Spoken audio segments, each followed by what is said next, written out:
सासंगत बिनु सत्संग न हरि कथा, तेहि बिनि मुँह न भाग। सासंगत महापुरुषों ने कितनी सुंदर सी बात कही कि जब हम सदगुरु की कृपा से सत्संग आते हैं तब हमें इस निरंकार प्रभु परमात्मा का दीदार होता है, एहसास होता है।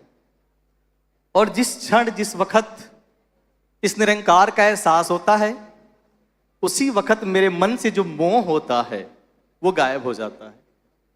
और जिस पल मोह गायब हो जाता है उस पल मेरा अटूट विश्वास इस निरंकार से हो जाता है। और जब अटूट विश्वास हो जाता है सासंगत, तो हमारा जीवन, हमारे जीवन जीने की शैली, हमारा जो कर्तव्य होता है उसमें निखार आ जाता है। जैसे वो छोटा सा बच्चा जो भी क्रॉलिंग रेंग रहा था और रेंगते रेंगते जब वह अपने बरामदे से बाहर जाता है तो अपनी ही शैडो, अपनी ही परछाई को देखता है तो समझता है ये कोई खिलौना है और उसे पकड़ना चाहता है। अब जैसे जैसे उस परछाई को पकड़ने के लिए आगे बढ़ता है वैसे वैसे उसकी परछाई उससे थोड़ी दूर चली जाती है। ये पूरा घटना एक सज्जन पुरुष देख रहे हैं कि किस तरह से वो बच्चा व्याकुल है उस चीज को पकड़ने के लिए। अथक प्रयास करके जब नहीं पकड़ पाया तो लगा रोने। वो सज्जन पुरुष उस बच्चे के पास जाते हैं, इशारा करते हैं, ये चाहिए? तो हाँ कहता, हाँ जी ये चाहिए मुझे। अच्छा जी लेनी है आपको? हाँ जी लेनी है मुझे ये चीज। और बड़ी सरल भाव से वो महात्मा, तो सज्जन पुरुष उस बच्चे का हाथ उठाते हैं और उसके सर पे रख देते हैं। और जिस क्षण उसका हाथ उसके सर पे आता है वो देखता अपनी परछाई में कि मैंने तो इसको पकड़ लिया। महापुरुषों, सदगुरु तो समझा ही रहे जी, यही तो करना है जी, स्वयं का ही तो आत्ममंथन करना है। Know thy self, be thy self, see thy self. खुद को तो ही जानना है, खुद को तो पहचानना है, खुद को तो देखना है। सासंगत, इस ब्रह्म ज्ञान, इस अमोलक दात को लेकर हम किस अवस्था तक जा रहे हैं? कहां तक मेरे जीवन में वो आनंद आ रहा है? हम गा भी रहे हैं, सुन भी रहे हैं कि परमात्मा सत्य है, चित्त है, आनंद है। पर इंसान, तू सत्य तो हो रहा है, तू चित्त भी है, पर तेरे अंदर से आनंद गायब है। और आनंद कहां है सासंगत? ये वो दर है सासंगत, ये जो रूहानियत की यात्रा है, जो दिव्य माहौल है सासंगत, यही वो दर है जहां हम आते हैं तो हम भी इस निरंकार के साथ एकमिक हो जाते हैं। जितने देर हम यहां बैठते हैं, जा दिन हरि भजन में ता दिन असी गिनती में, कहते जितने पल इस निरंकार को हम अंग संग महसूस करते हैं उतने पल परमात्मा कहता ये तुम्हारा जीवन आनंद से भर उठा है, ये तुम्हारा जीवन आनंदमय हो चुका है। और फिर जो आपसे मिलता है उसके अंदर भी सासंगत आनंद की प्राप्ति होती है। और इसलिए सासंगत, जब देवर्षि नारद पूछते हैं, भगवान अगर आपसे पूछा जाए आपकी सबसे प्यारी जगह कौन सी है, वो दिव्य स्थान, वो दिव्य धाम कहां है जहां आप मिलोगे, जहां आपका दर्शन होगा? तो बड़े सरल भाव से भगवान कहते हैं, ना अहम बसामि वैकुंठे योगी न हृदय न च मम भक्ता यत्र गायन्ति तत्र तिष्ठामि नारद। हे नारद, मुझे ढूंढे तुम्हें कहीं और नहीं जाना है। ना अहम बसामि वैकुंठे, मैं यहां नहीं मिलूंगा, मैं किसी योगी के हृदय में भी नहीं रहता हूं। तो प्रभु कहां दर्शन दोगे? कहा कि मद भक्ता, मेरे जो भगत, मुझे जानने वाला, मुझे इस रूप को पहचानने वाला, जहां मेरा यशोगान करता है वहां आप बैठे हो, शिरकत करते हो, श्रवण करते हो। हे नारद, मैं वहीं रहता हूं। और आओ सासंगत, हम सब आज इसी वैकुंठ में बैठकर इस दिव्य जोड़ी का भी आनंद ले रहे हैं। वो वेद भी कहता है कि कीर्ति यति इति कीर्तनम, जहां इस निरंकार प्रभु की कीर्ति, यशोगान गाई जाए, और अगर हम वहां बैठे हैं, श्रवण कर रहे हैं, जहां भी हैं, जिस रूप में हैं, अगर हमारा ध्यान केंद्रित है तो वेद कहता है उतने पल आपके जीवन में कीर्तन हो रहे हैं जी। और यही मांगनी है सच्चे पातशाह। आप 3 लोक 9 खंड के मालिक हो, कृपा करना कि मेरा पूरा जीवन, मेरे जीवन का हर वो अवस्था, हर वो पल कीर्तन में बीते। आपके दर्शन दीदार करने के बाद मेरी सोच, मेरा नजरिया सुंदर बन जाए और ये पूर्ण विश्वास भगत का हो जाए कि करण करावन हार तू, सब कुछ तेरे पास, सारी सृष्टि के मालिक हो, करने वाले आप हो। तो फिर मेरे मन में जो हलचल है उस हलचल को भी साफ करो मेरे मालिक।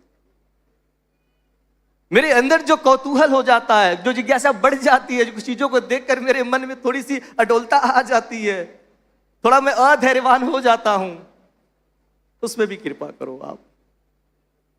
बालक स्कूल से आ रहा है अपने पिता के साथ, रास्ते में नर्सरी देखता, बड़ी सुंदर नर्सरी है। पापा हमारी बालकनी खाली है, हमें भी कुछ फूल लगाने चाहिए। पिता ने कहा हाँ जी बहुत अच्छी बात कही आपने, चलो नर्सरी में चलते हैं। माली के पास गया है, पूछे जी इस सीजन के कुछ फूल हो तो दे दो। आगे से माली कहता जी अभी तो ये फूलों का सीजन नहीं है, पर मेरे पास गुलाब हैं, मैं इनको कलम कर देता हूं और विधि बता देता हूं, इस विधि के द्वारा आप जाके अपने गमले में लगा लेना। हाँ जी बिल्कुल ठीक है। जैसे जैसे विधि बताई गई, पिता और पुत्र उस गुलाब के टुकड़ों को लेकर आते हैं, अपनी बालकनी में लगाते हैं। महापुरुषों 15 दिन बीते थे, पिता बरामदे में बैठकर चाय पी रहा है, बच्चा स्कूल से आता है और आते ही सीधे अपने पापा के पास जाता है। पापा डू यू नो, आपको पता है जो रोज जो गुलाब के पौधे हमने गमले में लगाए थे ना, उसकी जड़ नहीं निकल रही है। अब पिता बड़ा सरप्राइज, भाई ये कौन सा वनस्पति विज्ञान पढ़ रहा है, कौन सा बॉटनी पढ़ के आ रहा है, ये बाहर से ही जान जा रहा है कि नीचे जड़ नहीं निकल रही है। अब बड़ी जिज्ञासा से पूछा बेटा तुझे कैसे पता चला कि जड़ नहीं निकल रही है? तो बड़े सरल भाव से लड़का कहता पापा मैं रोज स्कूल से जाता हूं, उस गुलाब के पौधे को उखाड़ता हूं और चेक करता हूं जड़ आ रही कि नहीं आ रही है। जी सत्संगत सच्चे पातशाह बख्श देना जी, हम भी रोज ऐसे ही आपको चेक कर लेते हैं। मैं घर से निकलता हूं तुरंत चेक करता हूं जी रेड लाइट ना हो, मैं निकलता फिर अरदास करता हूं जी आज रेलवे की क्रैशिंग ना हो। हर पल हम चेक करते हैं, जबकि इन्होंने कह दिया कि आपके जीवन में जितनी सारी घटनाएं घट रही हैं उस सबको करने वाला ये है।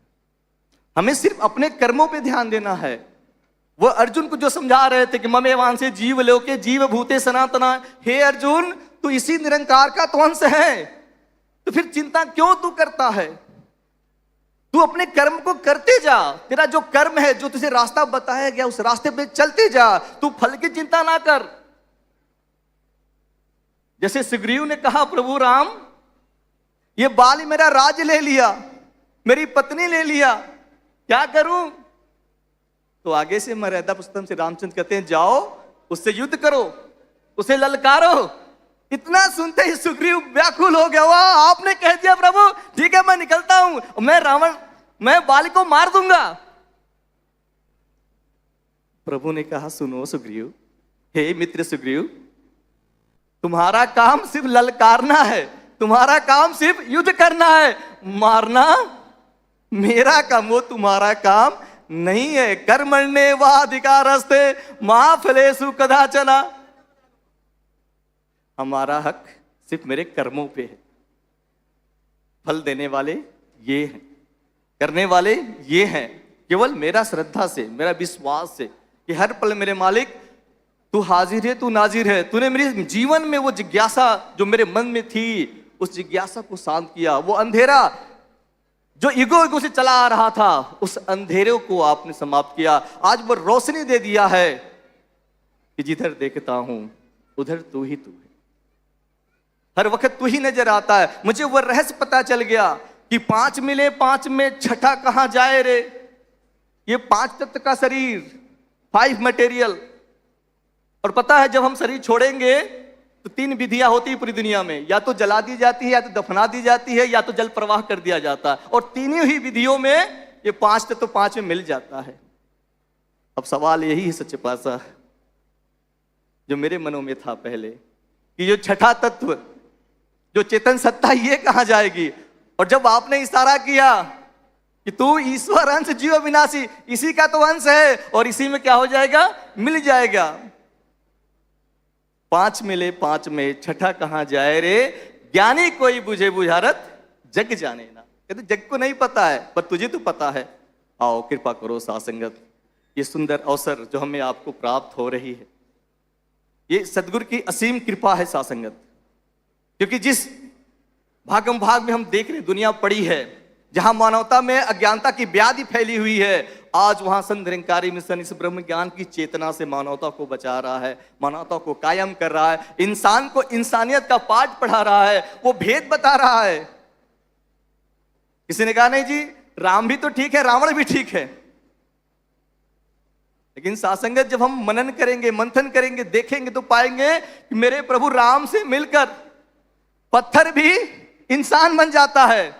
सुवत शिला भई नारी सुहाई, यही भांति सिधारी गौतम नारी, बार बार हरिचरण पड़ी, पत्थर भी इंसान बन गया। और उस रावण को, उस रावण से इंसान मिलकर जानवर बन जाता, मारिच जाता है मिलता और कहता है तू मारिच, तू मृग बन जा।